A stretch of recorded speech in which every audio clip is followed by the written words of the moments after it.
I am next going to introduce Paul Morris from the University of Edinburgh, who will be speaking on nature engagement with underserved populations, lessons from beyond academia. But I do need to point out before I turn things over to Paul that he has the distinction of being our 100th member of Campus Nature RX. So, Paul, thank you for putting us over that milestone. One last thing, I do want to mention that as I was doing during my introductory remarks, Paul and all subsequent speakers, you can call to have your slides advanced simply by that motion. Paul, take it away. Thank you, Don. And it's a pleasure to join you all and a pleasure to join the Campus Nature Network. It seems you're doing fascinating work and very much an expanding network. And that's such a great presentation by Tim there. So many interesting projects, so many great slides. So I look forward to looking through them more in more detail once they get circulated. I'm based in Edinburgh and have been for quite some years now, where I mostly am involved in training psychologists to work in our health service. But we have a small nature connection research group that I co-convene. And mostly we have projects that are about walking in nature, gardening in nature, engaging with wildlife. We also do some things relating to eco-emotions and to therapy outdoors. And I'll talk a bit about some of those. But the main area that I'm going to talk through just relates to something that both Don and Tim alluded to, which is equality issues and the potential benefits that nature can bring for that. And the slide I put up here it's based on English data, but it's kind of similar for most Western nations. And the grey data is essentially life expectancy. You've got age on the vertical axis. Green is disability-free life expectancy. And then on the basis, going from left to right, you've got increasing level of socioeconomic level. So as you imagine, most people would know that people who have higher socioeconomic level, they have higher life expectancy. But you can see here that the discrepancy is more pronounced when you look at disability-free life expectancy. It's significantly more pronounced. And that for most people in the lower half of socioeconomic groups in the UK at least, they will not get to retirement age without a disability as things stand at present.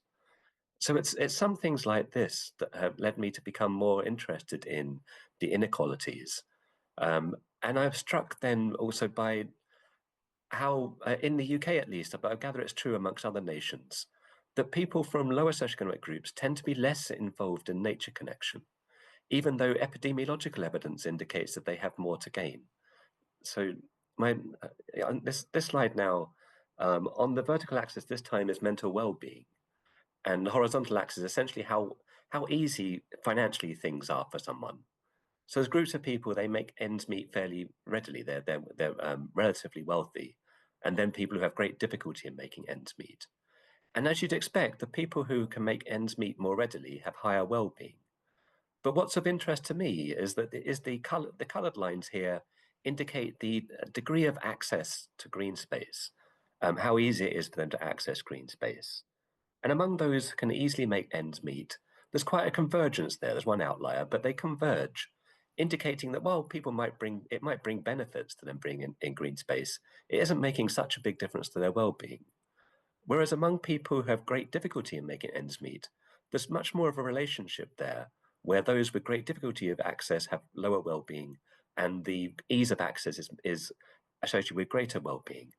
And some people would say, we don't know for sure, this is big data from epidemiological studies, but that both people in more deprived areas have more stressors and so more risk to well-being. But also they have fewer ways of mitigating those stressors. If you have finance, you have other ways of mitigating stress. And there seems great opportunities for green space, for nature, to try and buffer some of those difficulties. So we started by asking people from more deprived areas of Edinburgh what their perceived benefits and barriers were to engaging with green space. And things that they highlighted were that the green spaces in their areas tended to be less biodiverse, but also poorer quality generally. There were also greater risks in their areas. People were apprehensive about going out in their green spaces alone, and there might higher levels of socially difficult behaviour in their areas. And they said that they didn't have the motivation to go. So they knew of things that were ongoing, but they didn't in practice get up and out to go to them. So we started to look at things that could bring things closer to them. One area was houseplants, and we still have some things where we're looking at houseplants, and we're forever growing types of houseplants that are easy to grow and easy to keep, because we're conscious that a lot of plants that people buy in the UK from stores are designed to look good, but they don't last. They wouldn't last long in Edinburgh, whatever you did with them. And others, as I find myself, it's very easy to kill houseplants if you overwater them, underwater them, etc. So we're looking at ones that both are fairly bomb-proof that way, but also bring no harm to animals, cats, children, etc. But the other area then we looked at um, is more about bird life. So we've also looked at we looked at different types of animals. If I can just move on there. Thank you. So we looked at different types of wildlife engagement, but the types of animals that most people can engage with, irrespective of socioeconomic level, is more restricted. They don't necessarily have the foxes, they don't have the big gardens, they don't have the badgers, etc. Whereas bird life comes to nearly every type of accommodation in the UK. So this study, we looked at its deciles based on a Scottish index of multiple deprivation. And yeah, the lowest three are the most deprived areas. And most of the people who took part in this project had a garden. We tried to get more people who weren't currently engaging with birds. And we essentially asked them for their perceived benefits and barriers to engaging with bird life, because those would be the things that might inform an intervention, or things that we might need to target. And these are the barriers, and the ones here, this is their level of agreement that things were a barrier, is on the orange or dark, orange or red.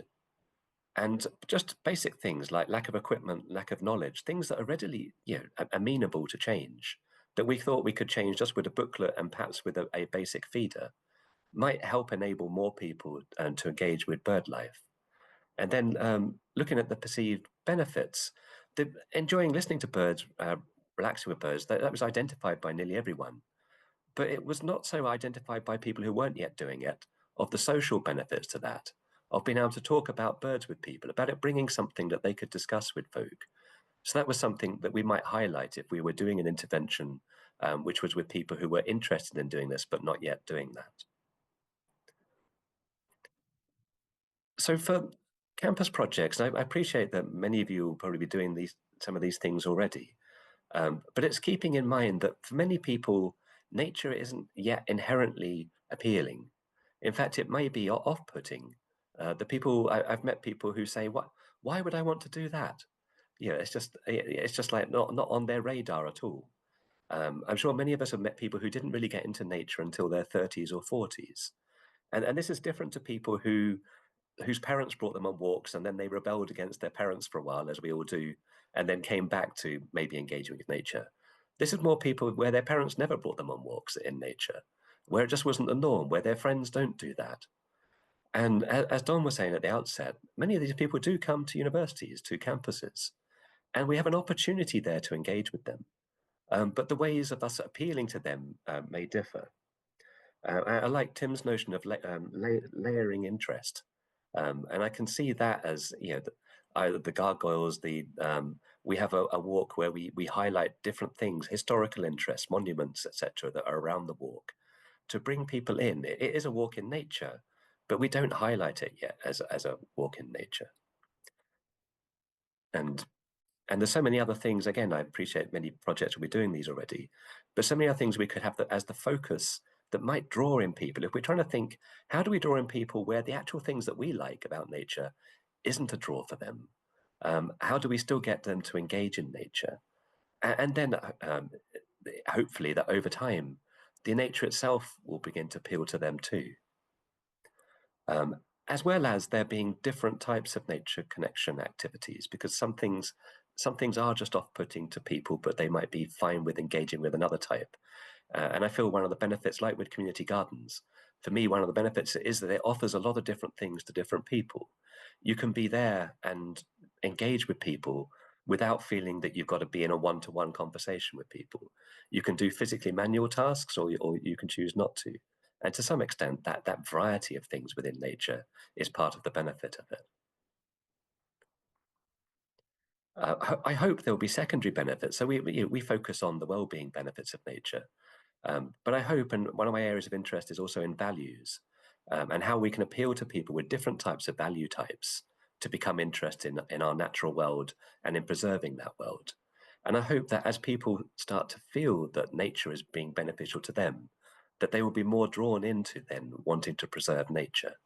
And so, and appealing to those groups is essential for us if we're to get political leverage, or enough change made, rather than us being within the groups of people that inherently enjoy nature.